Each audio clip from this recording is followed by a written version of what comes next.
Hello students, मेरा नाम doctor Gajendra पुरोहित। एक अपडेट मुझे मिली है और लगभग 3 से 4 स्टूडेंट ने मुझे ये न्यूज़ भेजी है, तो मुझे लगा कि इस पे काम करना चाहिए। काफ़ी सारे स्टूडेंट्स का है कि सर पेपर लीक हुआ है और ऐसा भी सुनने में आ रहा है कि पेपर वापस हो सकता है, तो क्या ऐसी कोई पॉसिबिलिटी नज़र आ रही है क्या? तो सुन, मैं सबसे पहले आपको न्यूज़ के बारे में बता दूं कि न्यूज़ ये है कि हरियाणा में CSIR नेट पेपर आउट, प्रति स्टूडेंट 3 से 4 लाख तक वसूले, गोहाना की कबड्डी एकेडमी में ले जाकर सॉल्व कराया। इसमें पिछले 2-3 बार 4 बार ऐसा हुआ है जहां पर जब रिजल्ट आता है तब हरियाणा में कुछ पर्टिकुलर सेंटर्स हैं, वहां पे एक होता है कि भाई इस सेंटर से ज्यादातर स्टूडेंट्स की रैंक आ रही है। ऐसे मैंने पहले भी यूट्यूब पे वीडियो अपलोड किए हैं और काफी लोगों ने, मेरे जैसे और भी जो एजुकेटर्स हैं, उन्होंने इसके ऊपर सवाल उठाया कि भाई एक पर्टिकुलर सेंटर से इतनी रैंक कैसे आ सकती, 1 2 3 लाइक, है ना।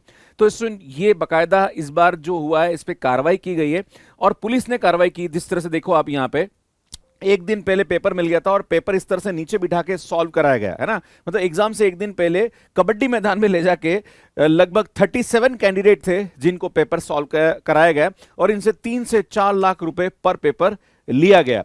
सुन, न्यूज के बारे में बताया जा रहा है यहाँ पे, ये दैनिक भास्कर की न्यूज है, इसका रेफरेंस लेके बात कर रहा हूं, मेरा कोई पर्सनल यहाँ पे कुछ भी नहीं है। जो भी मैं रेफरेंस में बात कर रहा हूं वो दैनिक भास्कर की जो न्यूज है उसको रेफरेंस में लेके बात कर रहा हूं। देश के कई राज्यों में 18 दिसंबर की संयुक्त CSIR UGC राष्ट्रीय पात्रता परीक्षा का पेपर हुआ, जहां पर NTA ने ये देश भर में ऑनलाइन एग्जाम कंडक्ट कराया गया। हरियाणा में इसका पेपर एक दिन पहले ही यानी 17 दिसंबर को ही आउट हो गया। स्टूडेंट्स ने 3 से 4 लाख रुपए में ये पेपर सॉल्व कराने का सौदा हुआ।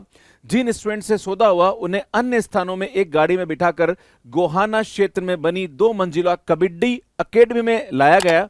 यहां अगले दिन परीक्षा में आने वाले सवालों की जानकारी दी गई, साथ ही पेपर सॉल्व कराने की प्रैक्टिस करवाई गई। इस मामले की भनक हरियाणा के CM फ्लाइंग टीम को समय पर लग गई, मतलब हरियाणा जो गवर्नमेंट है उनको इसके बारे में इंफॉर्मेशन लग गई।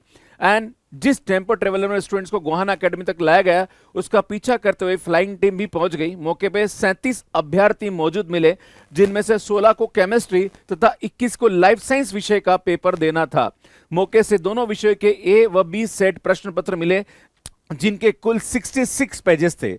रोहतक के कैराथा के रहने वाले 2 व्यक्तियों को यहां पे अरेस्ट किया गया। ये स्टूडेंट के पास बैठकर पेपर सॉल्व करवा रहे थे।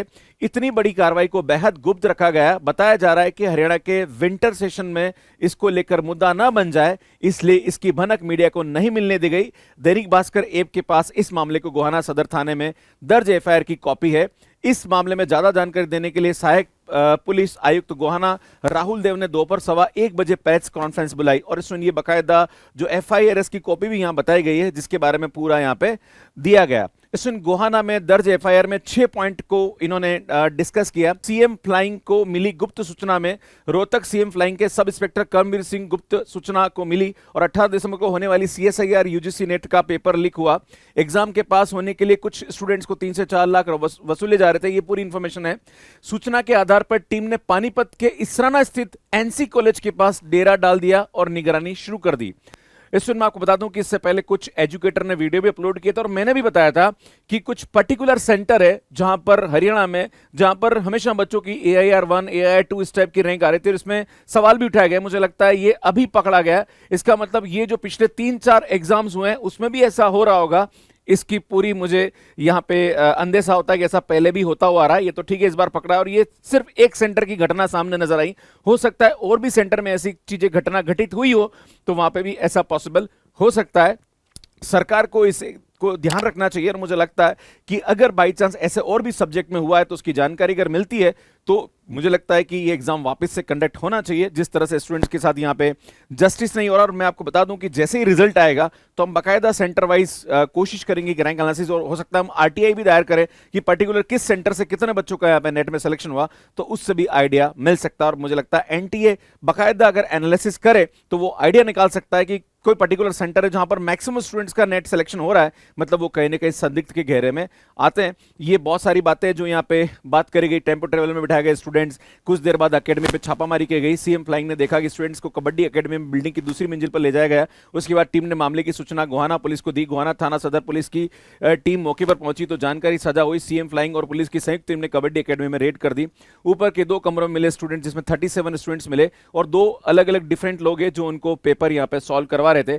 पूछताछ में ये खुलासा हुआ कि सीएम फ्लाइंग ने एसआई कर्मवीर ने पूछताछ की, जो कि नीरज और सचिन ने बताया कि वे छात्रों को अगले दिन 18 दिसंबर में होने वाली सीएसआईआर यूजीसी नेट एग्जाम के पेपर उपलब्ध करवा रहे।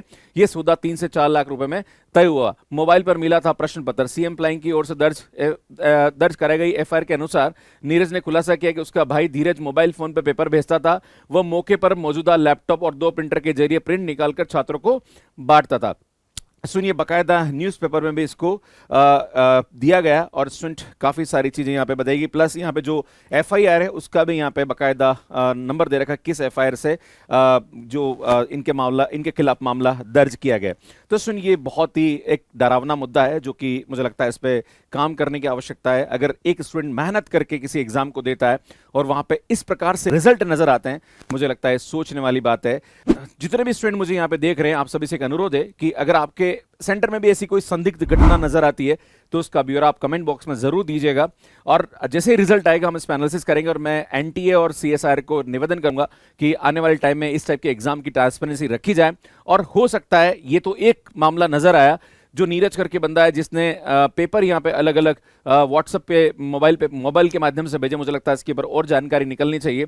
कभी कभी क्या होता है, सरकारें अपनी इमेज को बचाने के चक्कर में ऐसे मुद्दे को यहाँ पे दबा देती है। मुझे लगता है ये सोचने वाला विषय है जहां पर लाखों बच्चों का कैरियर दांव पे लगा रहता है, और ऐसे केसेस में ऐसी घटना कहीं ना कहीं दुखद विषय है। मुझे लगता है ये नहीं होना चाहिए। सरकार को इस पे कड़ी से कड़ी कार्रवाई यहाँ पे करनी चाहिए।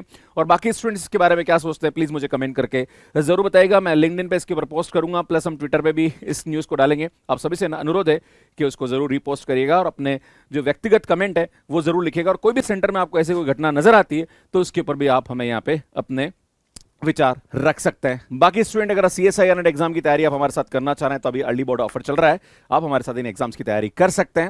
एंड स्टूडेंट, ये गेट एग्जाम का हमारा कोर्स है जो कि गेट 2026 के लिए, जहां पर आपको हमारा कोर्स मिल जाएगा। बाकी हमारी टेस्ट सीरीज और गेट के 2027 के कोर्सेज, आईआईटी जेईई के कोर्सेज, ये सभी कोर्सेज आप मैथ्स कैर ऐप पे देख सकते हैं। स्टूडेंट, ये हमारी बुक्स है जो कि अमेजॉन फ्लिपकार्ट के अलावा मैथ्स कैर ऐप पे अवेलेबल है।